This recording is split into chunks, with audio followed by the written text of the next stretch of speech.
Hey, bonjour tout le monde, j'espère que vous allez bien. Bienvenue dans un nouveau rendez-vous de tout et de rien. Alors vous avez été nombreux à me demander mon avis, entre guillemets, ça ne représente pas grand-chose, sur la souveraineté numérique. On en parle beaucoup sur les réseaux sociaux, il y a des gens qui se spécialisent dedans, etc. C'est un sujet, c'est un sujet dont je n'aime pas trop parler sous cette forme-là, parce qu'en fait, tout simplement, pour moi, souveraineté numérique, ça fait appel à des termes, et on va le voir ensemble, qui soit ne vont pas ensemble, soit manquent de précision dans leur utilisation, quoi, en fait. Donc c'est ça qui me dérange le plus par rapport à tout ça, et vous allez voir, quoi, mon avis, après vous faites le vôtre, hein. Alors, moi, quelle sensibilité j'ai par rapport aux données. C'est assez simple, hein. Je suis très sensible aux données. Alors d'une part à titre personnel, je m'assure, alors moi publiquement voilà je suis exposé, mais je m'assure que mes proches évitent de s'exposer. Ma fille par exemple n'est pas exposée, à part que voilà je viens de vous dire que j'ai une fille, mais en dehors de ça elle n'est pas du tout exposée aux réseaux sociaux par exemple. Malgré tout, bah, bien sûr, on existe par la donnée, déjà rien que dès notre naissance, on existe, voire même avant pour certains, via les photos prénatales, etc., etc. Alors, moi, ma sensibilité par rapport à la donnée, elle est aussi professionnelle, parce que j'ai commencé donc, par des métiers administratifs, ensuite je me suis réorienté par de la BI, Business Intelligence, donc du traitement d'informations donc dans la fonction publique, du traitement d'informations assez diverses et variées, liées à l'environnement, liées au logement, les transactions immobilières, etc. etc. Donc voilà, j'ai une sensibilité assez forte là-dessus, ne serait-ce aussi qu'en matière d'exploitation. Voilà, j'ai conscience de ce qu'on peut faire avec les choses. J'ai aussi conscience de son utilisation en matière de développement. J'ai aussi une affinité, puisque j'ai été, entre guillemets, DBA dans la fonction publique. Donc voilà, la DBA, c'est quand même, la donnée, c'est quand même sa matière principale, entre guillemets. Donc voilà, ça c'est un petit peu mon historique. J'ai fait ça au sein de l'État aussi, ce qui engendre aussi d'autres particularités. C'est pas de la donnée, quoi. Il y a des données qui sont publiques, donc qui elles pour le coup, bah, il n'y a pas de risque en matière de diffusion. Et puis il y a d'autres données qui ne doivent surtout pas être diffusées, ne surtout pas sortir du cadre de l'État.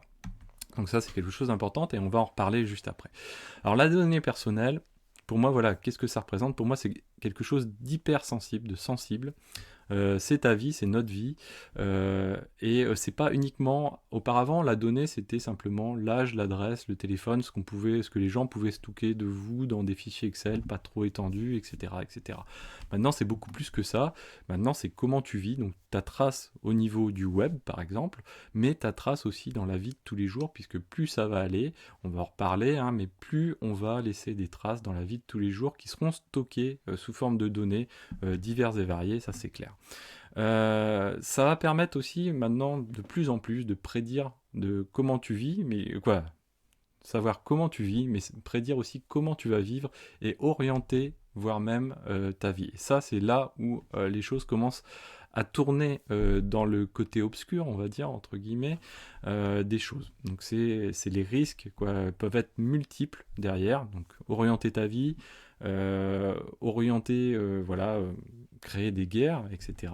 Donc ça, c'est ce que potentiellement on peut faire après avec de la donnée lorsqu'elle est donnée à des personnes qui sont personnes nuisibles tout simplement.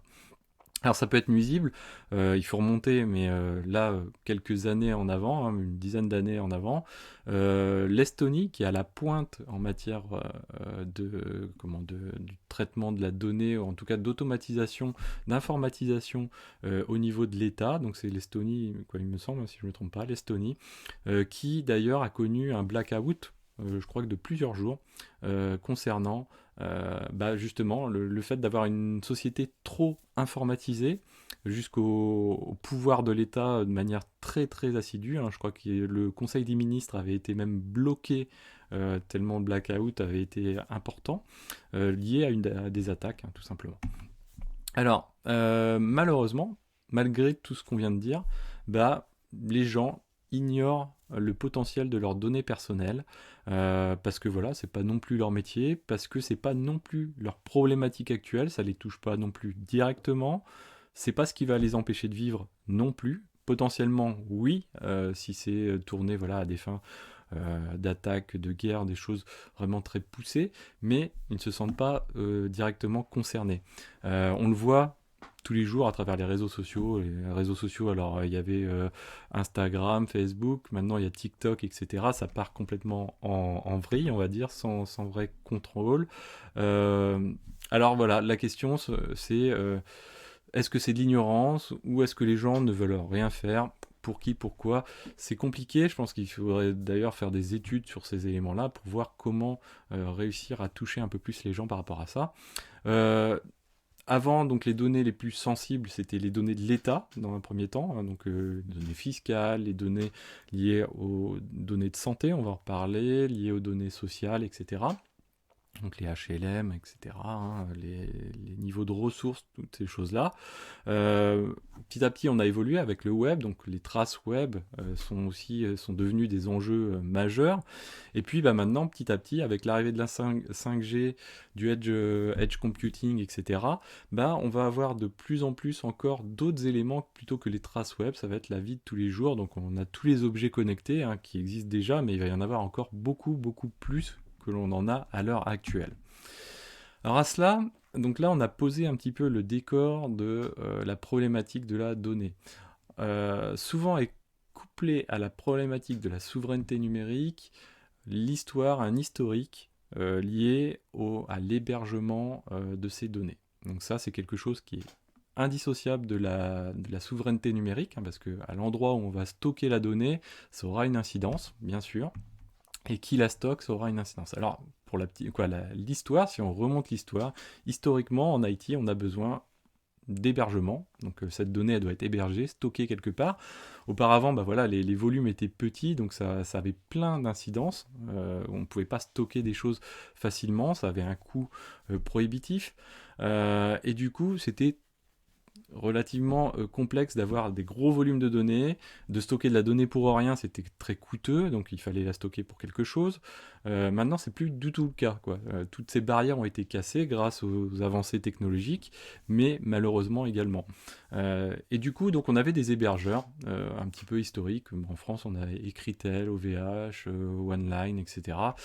Donc de différents hébergeurs qui qui existaient dans tous les pays. Et puis les choses ont évolué au début des années 2000 on a vu l'émergence du cloud, on va dire professionnel, avec des sociétés qui, eux, n'étaient pas du tout du métier. C'est des entreprises qui, elles, se sont retrouvées face à un besoin, et face à ce besoin, elles se sont dit, tiens, on va créer notre mode d'hébergement qui va être plus adapté à notre besoin. C'est le cas de Google, c'est le cas d'Amazon, puisque c'est des sociétés qui avaient donc à l'époque une forte croissance, de forts besoins d'hébergement de données adaptés à leur taille, adaptés à leur croissance, adaptés aussi à leur étendue géographique et à leur besoin de répondre toujours plus vite au niveau des choses. Ce que eux ne retrouvaient pas forcément côté hébergeur historique. Et du coup, ils ont monté leur offre, et puis en montant leur offre, bien sûr, et même j'imagine en amont, ils se sont dit, tiens, finalement, nous, est-ce qu'on ne pourrait pas jouer ce rôle d'hébergeur en apportant un service un petit peu différent? Et c'est le service de cloud qui existait déjà même auparavant, hein, mais eux l'ont vraiment professionnalisé de manière assez approfondie. Et les données d'État, pendant ce temps-là, eux, ils restaient hébergés au niveau de l'État. Donc des services, des data centers de l'État, etc. Jusque-là, on ne s'est jamais posé de problématique par rapport à ça. On n'a jamais remis en cause le fait que l'État pouvait stocker ses propres données. Les entreprises US identifient le besoin du cloud, du coup, donc avec des besoins qu'on a cités tout à l'heure, donc d'étendre les infrastructures sans limite, quasiment. Faciliter la création d'infrastructures, l'infrastructure as code qui a émergé aussi au fur et à mesure. Les acteurs historiques, eux, par contre, n'ont pas semblé prendre le virage, ou en tout cas n'ont pas perçu l'ampleur de la chose, je pense, en tout cas ça c'est que mon avis, à l'époque, en tout cas au début des années 2000. Et de se dire, tiens, finalement, bah, notre métier va être complètement révolutionné, va complètement changer. Euh, et du coup, bah, alors pour quelles raisons, on ne sait pas trop. Est-ce que c'est parce que bah voilà, la prise de risque était trop importante, donc par rapport aux ressources, etc. Pas de besoin direct, c'est-à-dire que bah, pour eux, à l'époque, bah, ils hébergeaient les choses, pour eux ça semblait fonctionner. Leur objectif c'était surtout d'avoir un rendu de disponibilité de service plutôt que de se dire tiens, je vais étendre ma capacité de service, faciliter le travail des utilisateurs, etc. Donc du coup, peut-être que finalement, bah, les choses n'ont pas été suffisamment prises en compte. Et puis, bah, certainement, ou peut-être, un manque de ressources. On peut se dire que Amazon, même si à l'époque il dégageait des ressources du revenu du commerce, ben du coup avait quand même des ressources que ne disposaient pas d'autres acteurs historiques. Après, on peut penser que quand même les acteurs historiques pouvaient peut-être investir quand même et avaient les moyens humains à l'époque. Et puis la machine commerciale s'est mise en marche, donc la machine qu'on connaît outre-Atlantique, avec du coup des sociétés très affûtées, très aiguisées sur la capacité à mettre en avant cette nouvelle offre de service, le cloud. Donc avec des formations couplées à la mise en place de nouveaux services, des formations sous diverses formes, plus ou moins gratuites, l'orientation des métiers, donc on a vu des nouveaux métiers apparaître, des cloud designers, etc. etc. Des outils de communication et de vente qui ont explosé dans ce domaine-là au fur et à mesure que les gains ont augmenté. Bah, on a vu des gros événements, donc les fameux reInvent, etc. Et puis bah, des outils plus pensés indirectement, mais qui servent cette cause-là. Par exemple, la CNCF qui sert les grands clouds. Donc des outils, des bras armés finalement de ce mouvement. Donc voilà, donc quelque chose, un mouvement très très fort, très très important, avec des investissements qui ont été petit à petit crescendo, des gains qui ont rapporté aussi, mais très rapidement du coup.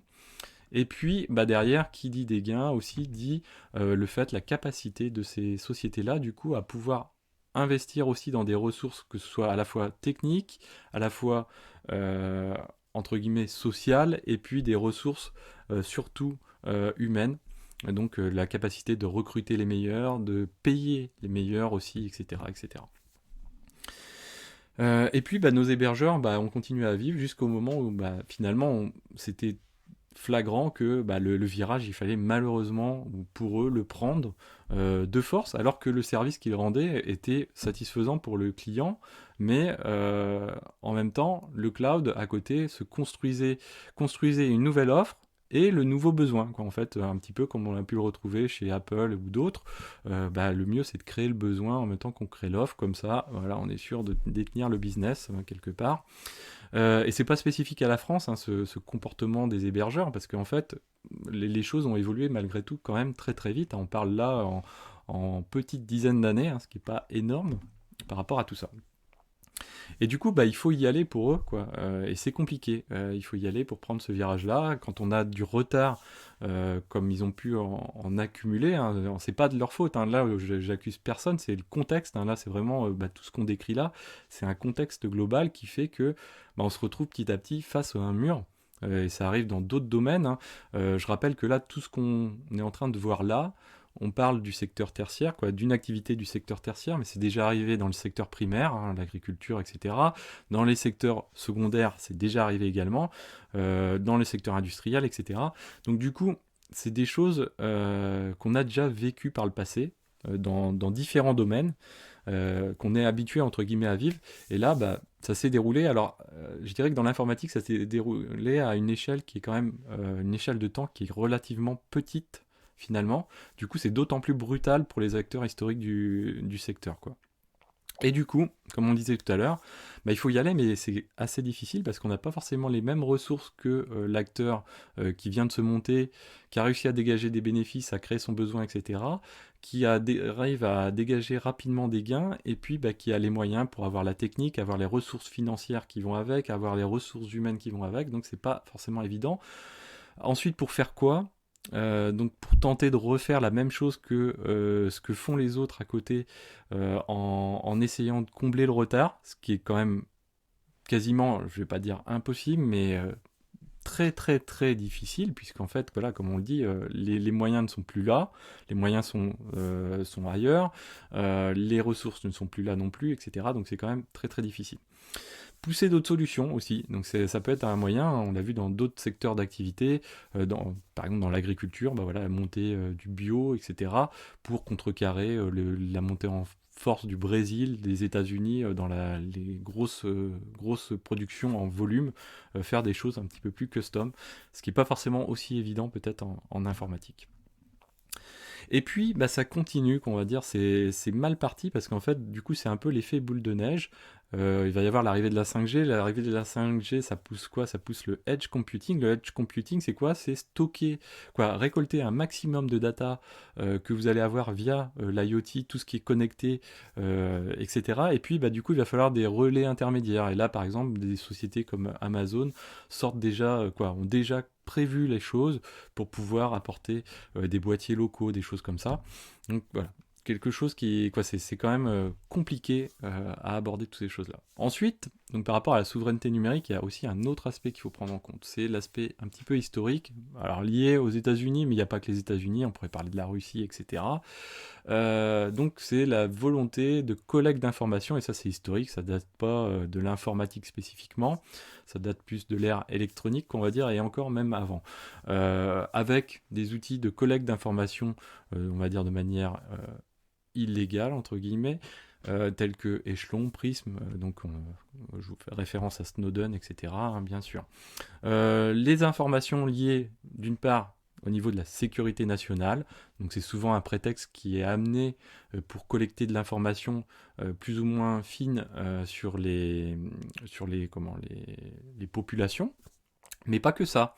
Également, bien sûr, on l'a vu ces dernières années, sur la collecte d'informations au niveau des entreprises et également au niveau des politiques, des décideurs, pour avoir le plus en plus d'informations. Pourquoi? Parce que l'économie, certains pays considèrent que l'économie, c'est une guerre, et du coup, comme bonne guerre, elle doit faire des coups hauts et des coups bas. Malheureusement, c'est comme ça que ça se passe. On y retrouve désormais mêlé à tout ça la sphère du cloud, avec le Cloud Act et puis d'autres lois interpays, etc. La volonté d'interagir, de coupler à la fois donc bien sûr pour la collecte d'informations, ce qui est recherché, c'est les centres de données, hein, qui sont quand même des éléments essentiels. Avant même le Cloud Act, etc., il y avait déjà des rumeurs de connexion de certains organismes directement sur les fibres ou sur les réseaux arrivant à des centres serveurs, etc., physiquement. Donc voilà, il faut se dire que ça existait déjà avant. Et puis arrive donc le moment, ces dernières années, le moment de se dire, tiens, finalement, les États-Unis notamment, ont accentué les choses et voire même tenté de légaliser ou légalise, essayent de rendre légale leur intervention dans ces domaines-là, donc via le Cloud Act ou d'autres lois, ce qui n'est pas sans conséquence, c'est clair. Et donc du coup, dès lors que ces données sont hébergées, donc des données diverses et variées via notamment les GAFAM, se posent des risques assez importants, soit de se les faire confisquer ces données, soit de se les faire voler, si c'est de manière illégale, soit c'est également de se les faire, de se faire récupérer, pas de la donnée, pardon, au sens strict, mais du code qui reste de la donnée quelque part, ou d'autres éléments de savoir-faire industriel, si on parle de ces choses-là. Donc voilà, donc depuis quelques années, hein, alors pas que les GAFAM, mais il y a des suspicions de collecte d'informations de manière illégale et qui tentent maintenant de se rendre un petit peu de manière légale. Donc ça date pas d'aujourd'hui, hein, même avant l'ère informatique, ça existait déjà hein, via des réseaux d'écoute avec des alliances entre pays. Donc il y a les 5 pays que je citerai pas qui signent des accords pour avoir des process d'écoute et des échanges d'informations entre eux, etc. etc. Et l'intervention de l'Europe dans tout ça, bah, pas forcément évidente, comme dans d'autres secteurs, hein, l'Europe essaye d'intervenir au gré malgré des accords en plus commerciaux, des OMC, etc. C'est compliqué parce qu'en fait, négocier d'un côté, même si on négocie côté informatique, on va peut-être perdre sur un autre accord à côté, etc. Donc c'est quand même extrêmement compliqué. Alors, revenons au fait même donc, des choses, la souveraineté numérique. Donc la souveraineté numérique, pour moi, souvent associe un petit peu les deux choses, ce qui, sur la formulation, me gêne un petit peu, quoi. Ça dépend des fois de qui en parle, de comment on en parle, dans quel contexte on en parle, etc. Et souvent, on mélange souveraineté numérique et souveraineté économique, qui pour moi n'est pas tout à fait la même chose, même si les deux sujets restent quand même assez liés. Alors, pour moi, je prends l'exemple des données de santé. Tout le monde en parle. C'est le sujet qui ressort quand on parle de souveraineté numérique. Et pourtant, pour moi, c'est le plus mauvais sujet de traiter en tant que tel de souveraineté numérique. On devrait le traiter en tant que souveraineté numérique et finalement on le traite en tant que souveraineté économique. Et ça me gêne d'autant plus. Jusqu'ici, les données de santé étaient hébergées par l'État. Ça gênait personne. Les données étaient confidentielles. Et voilà. Et du jour au lendemain, là, ce qui se passe, c'est que l'État a considéré qu'il devait les stocker ailleurs, en l'occurrence avec un choix vers un de la bande de GAFAM, qu'on va dire. Ça, c'est très très dommageable, là, c'est clair. Mais pourquoi les héberger déjà à l'extérieur via un acteur privé? Et du coup, la réponse en face, c'est pas de dire, tiens, mais pourquoi l'État cherche à héberger ça dans le secteur privé? Non, c'est de dire, tiens, mais non, nous, on veut en être, et donc, hébergeons-la dans une société française. Faisons-la héberger par une société française. Alors, autant qu'un consortium, ça ne gênerait pas trop si c'était l'État qui était propriétaire en majorité des actions de ce consortium, quoi. Là, en l'occurrence, c'est pas tout à fait le cas. Et là, je me mets à la place, je me dis, voilà, je suis hébergeur privé français, j'héberge les données de santé, mais demain, qu'est-ce qui se passe? Je stocke les datas de l'État, demain, je revends ma société à quelqu'un d'autre, une société étrangère, à Google, à un GAFAM ou autre. Finalement, on n'a pas résolu le problème. Donc pour moi, certaines données, et ça c'est historique, hein, à l'émergence de Google au tout début des années 2000, je me souviens déjà d'avoir lu des choses où même aux États-Unis, ils se posaient la question, c'est-à-dire de mettre la mainmise sur ces sociétés qui finalement disposent plus de données que l'État lui-même. Donc quand l'État a ses propres données, déjà la première chose c'est tenter de les stocker lui-même. D'ailleurs, il existe des clouds internes à l'État. Pourquoi ne sont-ils pas utilisés dans ces cas de figure-là? Moi, c'est ça qui me gêne le plus dans cette approche de souveraineté numérique. Elle mélange à la fois la souveraineté numérique et la souveraineté économique.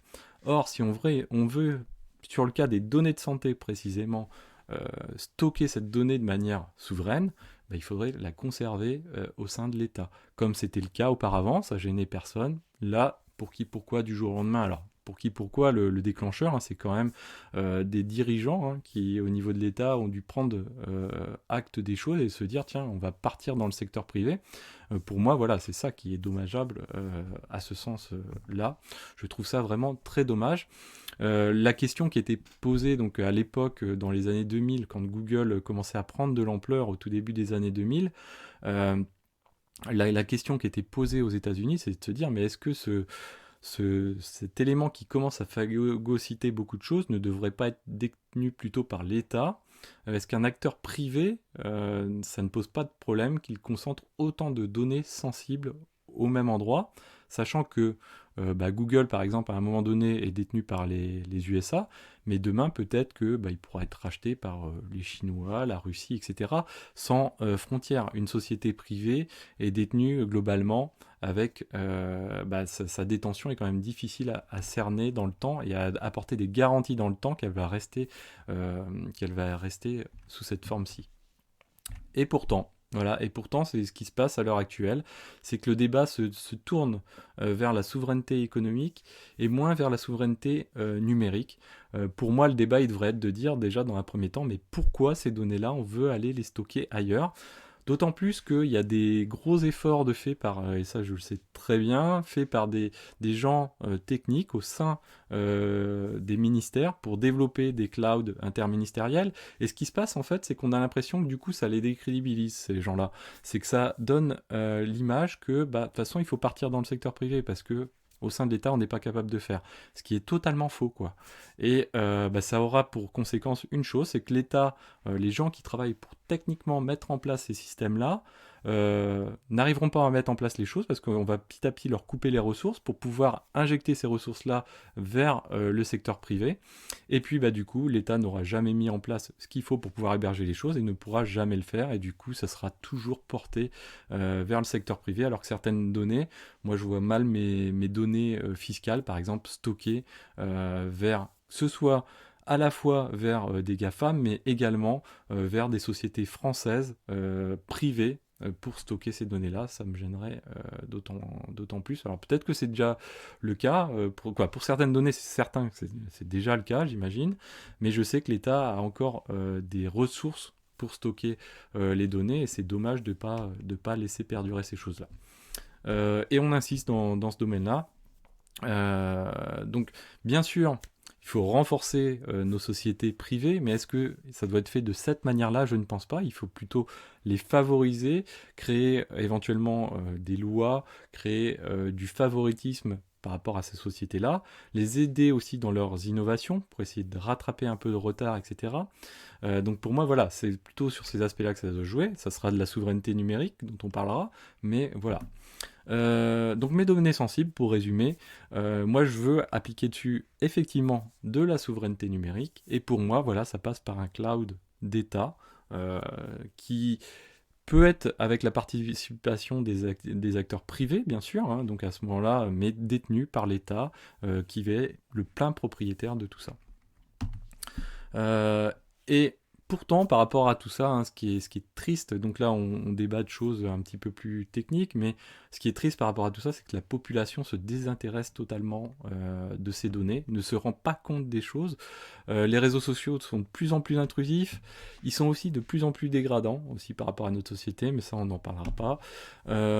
D'autres problématiques, c'est ça un petit peu la difficulté des données, hein. Les données, comme on le disait au tout début, les gens ne se sentent pas concernés directement. Il y a d'autres problématiques plus importantes que ça. On les a vues, même des problématiques vitales dans le cadre du Covid. On a même vu que les gens, face à des problèmes vitaux, agissent encore par confort, par des logiques qui, quand on pose une pondération par rapport à ces critères-là, ne devraient même pas exister.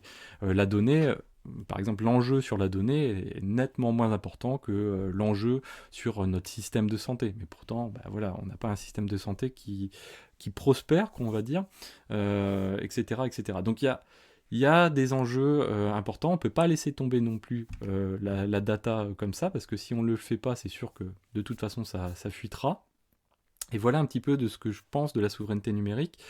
Donc non pas que je ne sois en désaccord total avec ce qu'il y a, mais pour moi, voilà, souveraineté numérique, c'est avant tout les données sensibles de l'État où je les stocke. Quand on parle des données de santé, pour moi, c'est le meilleur exemple.